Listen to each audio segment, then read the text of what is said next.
scroll to the bottom, that's where you get XCM. So when you first click on XCM, this is what the home page looks like.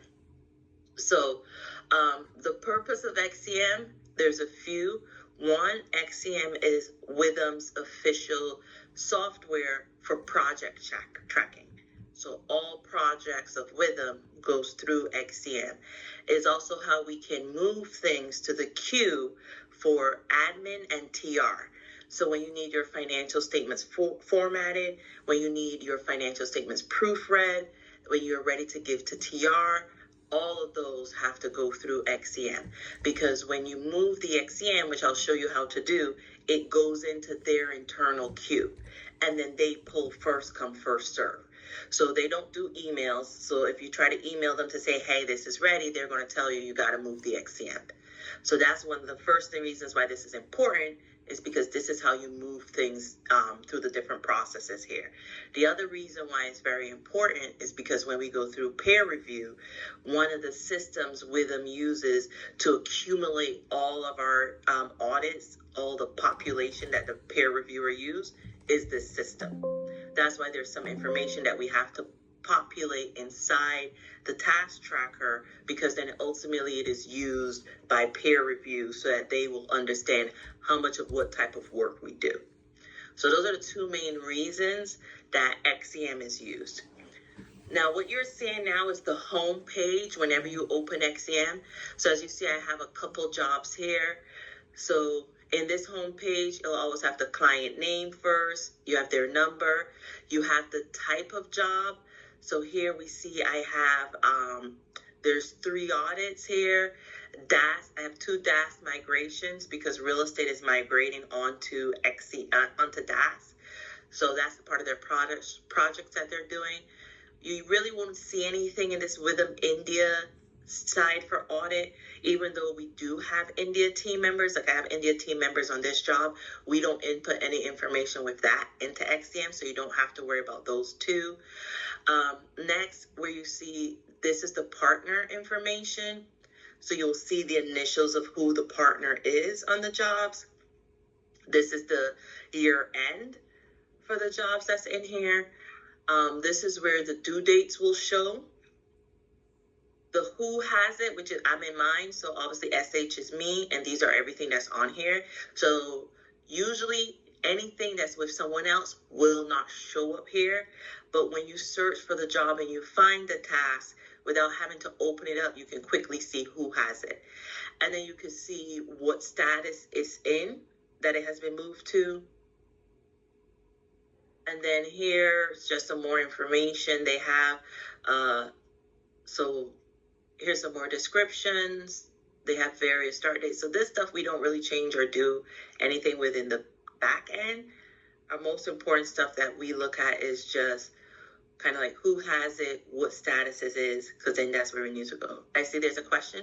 Oh, Vicky.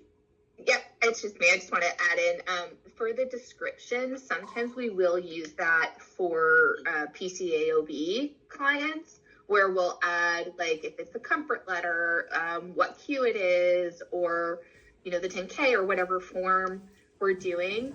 So we do sometimes use that to help delineate, because what you'll see is, and we can look at an example later, when you get to a PCAOB client, this task list will be huge. So it's very important, like for the description, that we kind of layer in what form it's for, what it is we're working on, to help keep track of all the various XDMs and making sure they're moving through the review process appropriately. Thank you. The other thing that's nice here is there's actually a filter, because especially when you're in busy season, a lot of your jobs are coming through. This list can be pretty long. So you can filter it on something that you want to look at. So let's say that TR has completed their review and sent things back to you with open items, but you have a long list. All you have to do is uncheck for what you want, and it will just filter it to what is left there. So I find that I use this sometimes when my list is too long and I want to just focus on certain processes, like if something needs to be reviewed by me or TR needs to be cleared, to check to make sure that, okay, I can prioritize those and I don't hold up those processes. So then the next thing I know they touched on is the search. So most of the time, at least when I'm searching, I never just type here because I can never seem to get what I want if I just type it there. So I always click the magnifying glass next to it to do an advanced search. Some of the defaults in the system is it will only ever default to the current year. So if ever you're looking for something and it's another year, you can click here, you can say all, you can click and go to the particular year. So you can add like 2 years together. So I find that a lot of times, if I can't find something, it might be because of the year.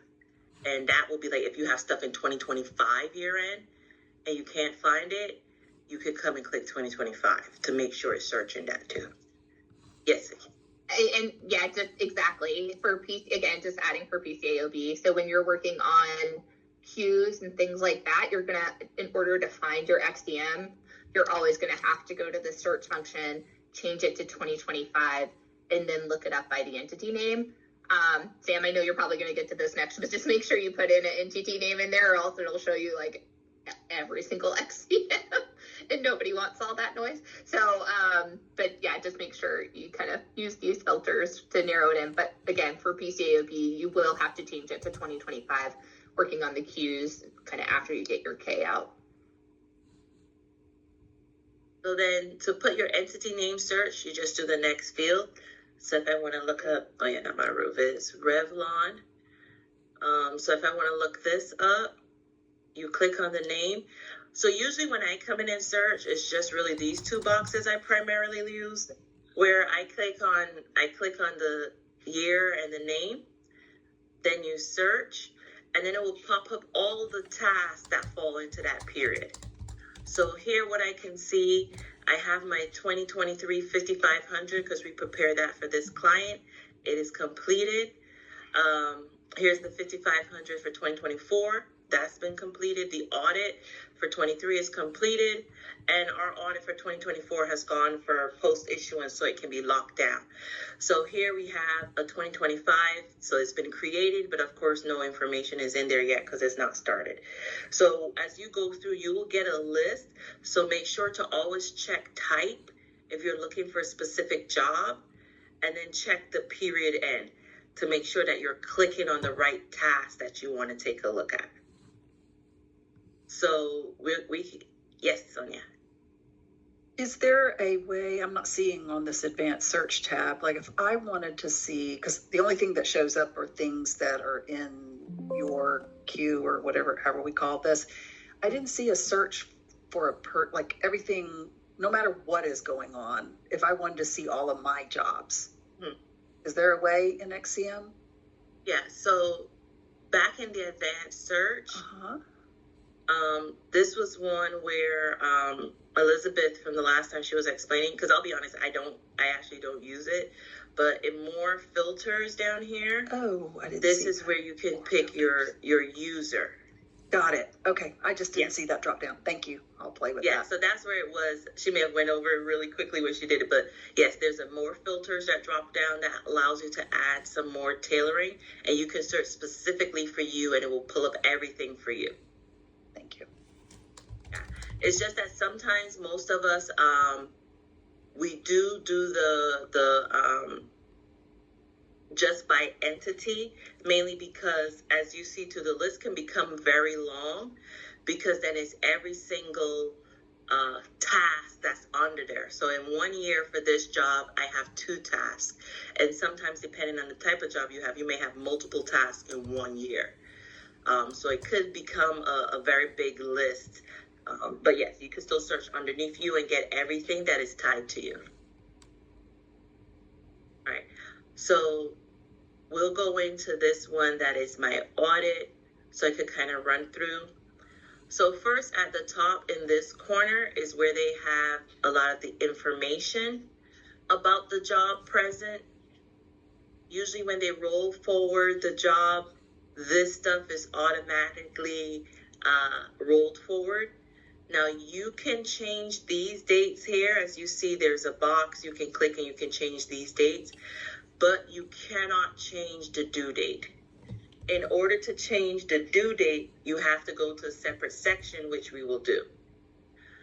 The next section I tend to fill out here is usually down in this area, because once it's created and it's rolled forward, things like audit and year end and description, from the initial time, they keep rolling forward. So I usually like to add what the difficulty is and what the priority is into this section.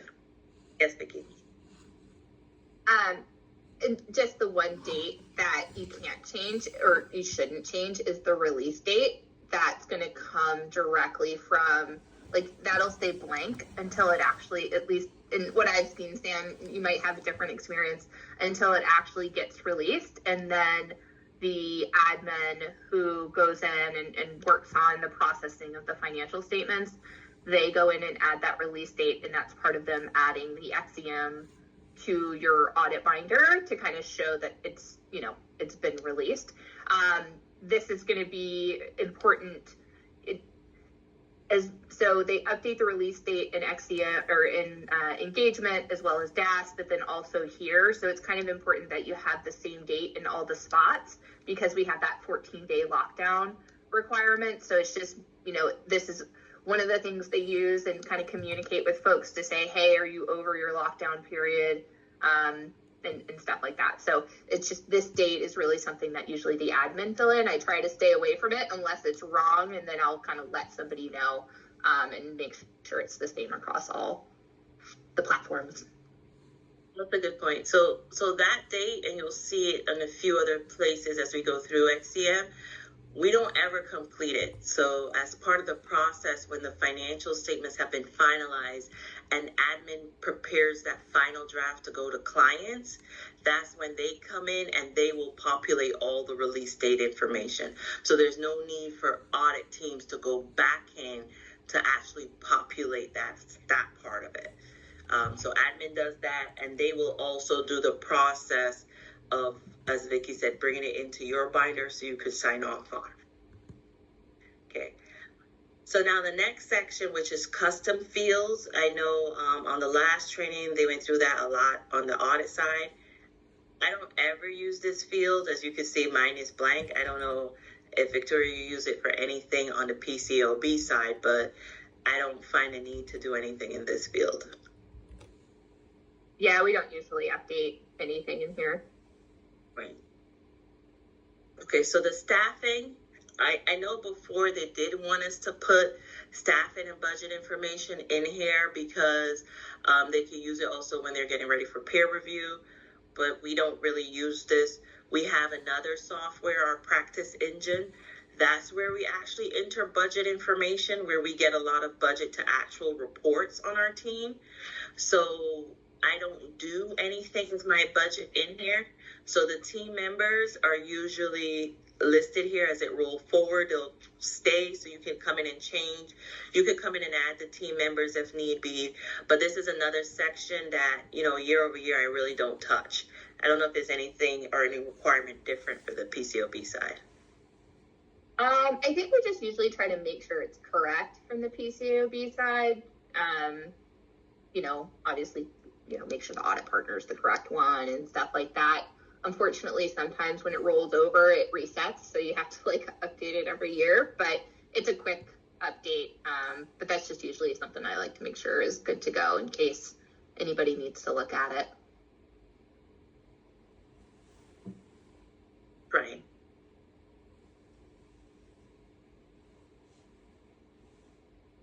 Sorry, I didn't know if you called my name, but if you did, when you say rolled over, is that an automatic thing or is it something that is done manually? Good question. So, it's automatic. Oh, go ahead, Sam. Yeah. So what happens is after, usually around the end of the fall, Teresa Frizzola, she's one of the admin. So she's responsible for doing the rollover. So it's automatic, but I think she has to trigger it to happen. So no one individually does a rollover. She just does a mass rollover for the whole file, for the whole software. Thank you. And there is a status, like, you know, maybe we don't have the client anymore, or maybe they went to another firm for whatever reason, and like maybe it rolls over. You can move it to like a no longer needed status or something like that. and somebody will go in and get rid of the task. So this deliverable section, oh, Sonia, yes. Yep, sorry, I'm following along and I'm just seeing some things down on the staffing, that other, like ours has random, they're probably not random people, but I've got people's names in there. Who's populated this?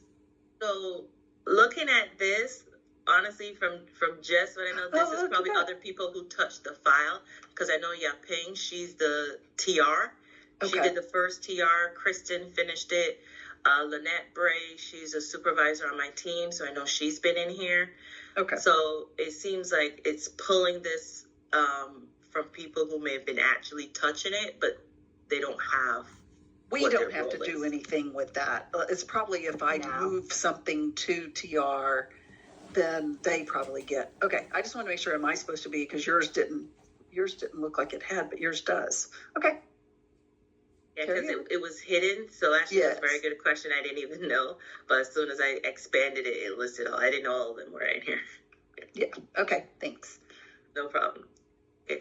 So for the deliverable, usually for the audit, you will have the generic general financial statement. So things that can be added here, let's say you have to do a financial statement and let's say you do a REACT filing for HUD, you may want to add another deliverable if it's something else that goes out. Usually we don't change this. So like the jobs I have, I may have one or more deliverable, but because they all go up with a financial statement, I don't necessarily add more to this. I don't know if on the PCAOB, if there's a requirement to add more here. No, we just have the financial statement. And okay. Usually if like you're doing a comfort letter or something else, you'll have a separate task for it. Now, this is the area though for the deliverable. You can click on the general. As you can see, it becomes hyperlink, moves to the little hand. And this is where you can give that due date. So anytime I add a due date, I come to the fixed deliverable due date. And then I just type whichever due date I want to set for the file. The deliverable name is usually, as you see, just general form number. We just put FS for financial statements, because sometimes if it's your first time going in here, it won't have entries for here and it would need that in order to save it. So again, it's nothing specific. It can actually be whatever you want to type in here. But unlike the training that I know Elizabeth did, she was saying to do the configure. I don't do configure. I just have a date. This is the date that I want to get the financial statements out. So it could be your internal due date. Is not to say that it has to be a required due date. Like, for example, a lot of my HUD jobs, they're due March 31st. But if I know I have a client deadline or my own internal deadline, let's say of February 15th, that's the due date I will put in here. So there's no requirements for it to have to be a statutory due date. It's more of what due date do you want this job to go out? And that's a really important, like, I can't stress the importance of this little window enough, because this is going to be as things are moving along into the various queues. So I know we're going to touch a little bit more on formatting and TR in the queues, but basically when you move it into a queue, you're not assigning it to a person. It's just based on first come, first serve. However, they do look at the due dates, right? If you have, especially for formatting and processing, if you have a due date that's tomorrow and you need to get it processed so it can get issued, right? Then you should put that in there, because formatting is going to see that due date and they're going to prioritize that over maybe some of the others, right? TR is a little bit more first come, first serve. They'll definitely be mindful of the due dates and probably try to take it into consideration and reach out. But it's just, I can't stress enough the importance of adding these due dates. If you don't add them or you leave them blank, they're just going to think you don't have an immediate urgency, and you'll be sitting there like, oh no, I'm at the bottom of the queue. And anyway, so just can't stress enough the importance of the due dates. Yeah. And two things I'll add on that is, one, you can always come back in here and change it so it's not locked. So let's say in this case, I expected to finish this job 7:31, but something happens, there was client delays, so now I have to push my due date to 8/15. You can come back in here and change the due date. So it's not locked in stone when you do that. And to be honest, if you have a change in due date, you will want to come in here and update it, because we have found out from talking to some TRs, in them trying to prioritize work and trying to get things out, if they have a job and let's say this job is a 7:31 and it is 8/2, and they have a job that's 8/5, they're going to prioritize the 8/5 over my 7:31, because in their mind my 7:31 is already late. So it's a good thing to keep updating this so that you don't fall into that. I know it's not the best practice that they do, but they just try to get as best as they can the sense of urgency on which has to be prioritized. So keeping this updated when you've passed the due date is a very good thing to do. And once you've updated it there, it will actually pop up here. So that's why when you come to the top, this number doesn't have the ability, this date doesn't have the ability to change up here, because you have to change it down in the screen we just showed. So if you see it here, you come in and you start clicking and you're like, I can't change it, it's because you have to go down into the deliverables window in order to change it. Okay. So these next two sections, we don't use in audit. Yes, Valerie? Something was said earlier about adding a task, and I'm just curious because I think like there's the drop down at the top, like the task is audit, and I'm just curious, is if you change that drop down, does that add a task or edit the task, or like is it a separate process if we wanted to add a task we didn't currently see for a client, or is it something where we just open it up and while we are in here pick whatever task we wanted and it would get added to? So that's a good question. So I'll go through after I finish going through this form how to add one. It should Perfect. be rare to do it, but I'll go through that. But what's very important for what you said is do not change this. Okay. Do not change this, because once it's created and it's this, let's say you did an audit and later, oh no, it's supposed to be a review. It's better to create a new job task, because sometimes when you come in and you start changing certain information, it will wipe out all the sign-offs. And I think there's issues in how it then tracks it. So I know it's been the case with me when I had certain different changes, I have to go and create a separate task. Okay. So like, for example, in my affordable housing, we have some special projects where I have to do a cost certification audit, and then I have to do what's called a 95.5. And the 95.5 doesn't count as an audit. It's another financial service. So I actually have to have two separate XCMs for them. Even though I do it all as like one audit, I can't have that other one with my audit file, and I can't just change that audit and financial service. So also be careful too, if you're kind of doing more than one service, each of them will have to have their separate XCM. And when I say more than one service, you're going to be looking at it from, do I have more than one deliverable? Because again, remember, this is used for peer review for their selection on the jobs that are done. So if for some reason in your binder you have two reports that you're going to be delivering, I would recommend having two separate XCMs for them. Okay, awesome. Thank you. And just to add, I know, so Sam, I know you're probably gonna like show them how to add a task. I think the internal process around adding a task might be changing a little bit. So like Sam and I have access to add a task, but I think, and I can look into this and get more detail, but I think there's like an administrative process where like, because they're trying to make sure Sprout, XCM, and everything all aligns. So I can circle back on that thing on that as well. But Sam will probably show you how to add a task, but I don't think everybody has rights to do that. But I can do a little research in the background and get that detail.